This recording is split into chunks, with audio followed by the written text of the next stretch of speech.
For individuals following an uncooked diet while on cancer medications, sugar levels generally began to normalize within a month. It's crucial to carefully monitor blood sugar levels and gradually reduce or discontinue medications such as insulin and oral diabetes tablets, but only under medical supervision. The primary cause of elevated sugar levels in a typical diet is the intake of cereals like millets, rice, and wheat, etc., which contain approximately 70% of carbohydrates, essentially sugars. However, in this uncooked diet system, where no cooked foods are consumed, sugar levels tends to stabilize since cooked foods often contribute to spike in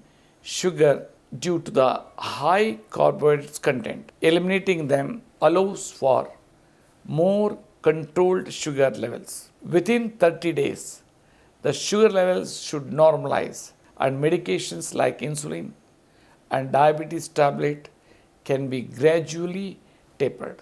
In many cases, for cancer patients undergoing this protocol, insulin use can become unnecessary as the blood sugar levels return to normal. Along with improved sugar control, blood pressure and thyroid levels often stabilize as well.